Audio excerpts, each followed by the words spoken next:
लोकसभा चुनाव पूरे देश में जोर शोर से चल रहे हैं और इस वक्त हम रोहतक लोकसभा सीट में हैं। रोहतक लोकसभा सीट से दो प्रमुख दावेदार हैं। कांग्रेस की तरफ से पूर्व मुख्यमंत्री के सुपुत्र और इस वक्त राज्यसभा एमपी जो 3 बार यहां से लोकसभा भी जीते, इस बार फिर से कांग्रेस की तरफ से चुनावी मैदान में है दीपेंद्र हुड्डा। उनके सामने पिछली बार 2019 के लोकसभा चुनाव में जो अलग अलग मुद्दों से लोगों ने बताया कि क्यों जीते, कैसे जीते, अरविंद शर्मा इनके सामने चुनाव लड़ रहे हैं। दोनों के बीच कैसी टक्कर है, कैसा क्या माहौल है, वो जानने की कोशिश करेंगे।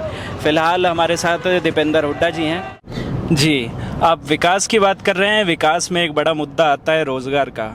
हरियाणा का बार बार नाम उछलता है कि बेरोज़गारी अपने उच्चतम स्तर को छू रही है। बार बार आप भी विरोधियों पर निशाना साधते हैं कि इस सरकार में ऐसा हुआ वैसा हुआ। अगर आपकी सरकार बनती है और जनता आपको चुनती है, रोज़गार को बढ़ाने के लिए आप किस तरह काम करेंगे? सिर्फ सरकारी नौकरियों की बजाय प्राइवेट नौकरियों को लाने के लिए क्या कुछ करेंगे? देखिए, आज हरियाणा में देश में सबसे ज़्यादा बेरोज़गारी है। पढ़े लिखे बच्चों को रोज़गार नहीं। आज नशे में बढ़ोतरी हो गई, हरियाणा में अपराध दर बढ़ गया। आज ऐसी स्थिति बन गई हरियाणा में। ये सरकार दोनों ही पहलुओं में विफल साबित हुई है।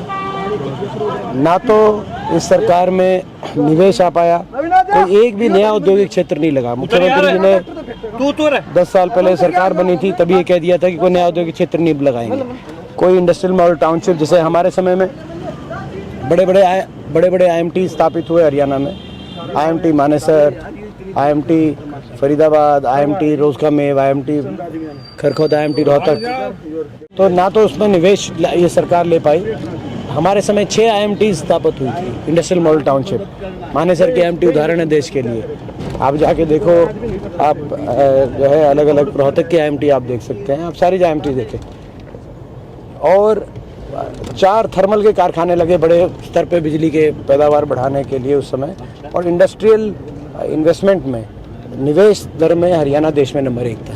प्रति व्यक्ति निवेश और प्रति व्यक्ति आय, 2 पैमानों में हरियाणा देश में नंबर 1 था 2013-14 तक। अब वो निवेश दर में तो हरियाणा लुढ़क गया, विकास दर में 17वें नंबर पर पहुँच गया और बेरोजगारी में नंबर 1 हो गया। तो प्राइवेट सेक्टर के अंदर दोबारा से हरियाणा एक उदाहरण बने, एक निवेश का एक ऐसा वातावरण बने हरियाणा में। पहला तो एक वो कार्य होगा। और सरकारी क्षेत्र में भी सरकार ने 10 साल में कोई रोजगार दिलवाने का काम नहीं किया। सरकारी नौकरियों को तो समाप्त कर दिया गया, सरकारी स्कूलों को बंद करने का काम इस सरकार ने किया।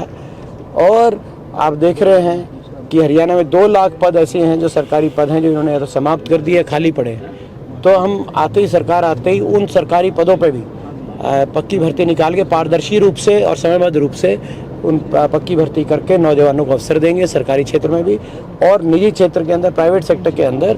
हरियाणा देश में दोबारा से ग्रोथ का इंजन बने, देश का ग्रोथ इंजन हरियाणा बने, ये हम संकल्प लेके चलेंगे। भर्तियों और नौकरियों की आप बात कर रहे हैं। इन नौकरियों की बातचीत के बीच में एक मुद्दा आता है आरक्षण का। बार बार अलग अलग पार्टियां अपनी अपनी सहूलियत के हिसाब से दावा करती हैं कि हम इस ग्रुप को, इस वर्ग को इतना आरक्षण देंगे। आपने बात की कि जिसकी जितनी भागीदारी उसका उतना आरक्षण, लेकिन उसके सामने कुछ लोग ये पक्ष रखते हैं कि आर्थिक आधार पर आरक्षण होना चाहिए। इसको आप कितना सही, कितना गलत मानते हैं? देखिए कि बड़े डिबेट की बात है, बड़े चर्चा की बात है और सभी वर्गों को न्याय मिलना चाहिए। ये हमारी व्यवस्था देश की रहनी चाहिए और यही प्रयास किया गया अलग अलग समय पर, अलग अलग सरकारों द्वारा। सभी को अपना उचित उनका न्याय मिलना चाहिए। ये मेरा ये मानना है। अभी जातिगत जनगणना की बात चल रही है, वो भी मैं समझता हूँ कि न्यायसंगत है कि जातिगत जनगणना भी हो।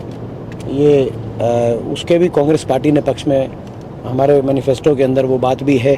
सभी वर्गों को उनका न्याय मिले, सभी वर्गों को न्याय मिले, उनका अधिकार मिले, ये हमारा मानना है। राजी और चौधरी उदय भान जी पर विश्वास व्यक्त किया गया है कांग्रेस पार्टी द्वारा। उनके नेतृत्व में कांग्रेस दिन प्रतिदिन मजबूत हुई है। कांग्रेस के नेतृत्व की आप बात कर रहे हैं। हरियाणा में लोग बार बार ये सवाल उठाते हैं कि हरियाणा कांग्रेस में जब जब चुनाव नज़दीक आते हैं तो कुछ रिश्ते खट्टे दिखाई देते हैं, कुछ गुट दिखाई देते हैं, अलग अलग पोस्टर्स, अलग अलग नेता दिखाई देते हैं। क्या ऐसा कुछ समाधान हो पाएगा कि सब गुट एक साथ आ पाएँ और चुनाव लड़ें? कांग्रेस का कार्यकर्ता हमारा प्रदेश का मतदाता एकजुट है, कांग्रेस के साथ है।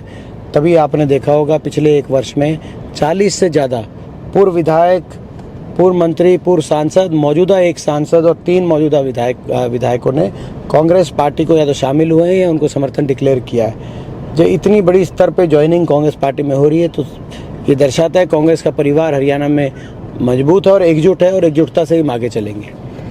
विरोधी आप पर समय समय पर इल्ज़ाम लगाते हैं कि आप और आपका परिवार लगातार रोहतक से जीतता रहा, चाहे लोकसभा की बात हो यहाँ के आसपास के विधानसभा क्षेत्रों में।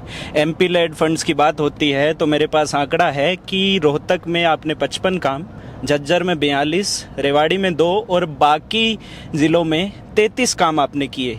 लोग इल्ज़ाम लगाते हैं कि आप सिर्फ और सिर्फ रोहतक और उसके आसपास के ज़िलों को केंद्रित करके काम करते हैं। ये आंकड़ा गलत है आपके पास जी। आंकड़े 15 साल के मेरे लोकसभा के आंकड़े हर प्रतिवर्ष मेरी वेबसाइट पे अवेलेबल है, आप देखें।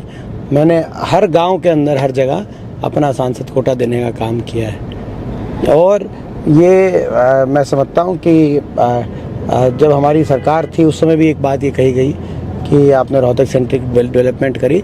सारे प्रदेश का उस समय काम हुआ था। रोहतक दिल्ली के साथ लगता हुआ एक ज़िला है, तो स्वाभाविक रूप से यहाँ भी काम करने की आवश्यकता थी, मगर पूरे प्रदेश में समान विकास हुआ था।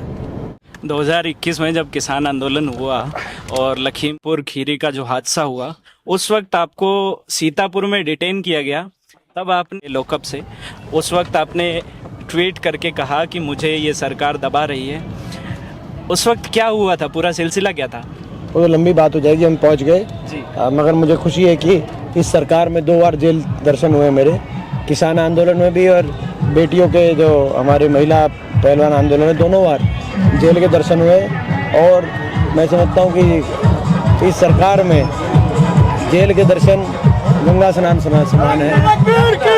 तो भाई साहब राम राम, बहुत बहुत धन्यवाद आपका दीपेंद्र। धन्यवाद थे दीपेंद्र हुड्डा हमारे साथ बातचीत में। रोहतक लोकसभा क्योंकि खासा वजूद रखती है, यहाँ से पिछली बार दीपेंद्र हुड्डा हारे थे तो लोगों ने कहा था कि हुड्डा परिवार का गढ़ अब ढह रहा है।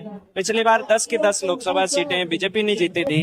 इस बार कुछ अलग माहौल दिख रहा है। लोगों ने कहा कि इस बार हम बीजेपी से खासा नाराज हैं, ऐसा कांग्रेस समर्थकों का कहना है।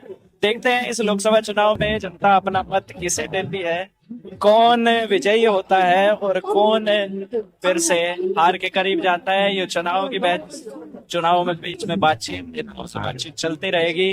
रोहतक से दीपेंद्र हुड्डा से ये खास बातचीत हमने की, जहां इन्होंने बताया बेरोजगारी के मुद्दे पर किस तरह से अलग अलग सरकारों में क्या होता है, आरक्षण के मुद्दों पर उन्होंने बताया कि क्या कुछ फैसले उनकी तरफ से लिए जाएंगे। बातचीत यूं ही चलती रहेगी, अलग अलग नेताओं से और बातचीत होगी। देखते रहिए, धन्यवाद।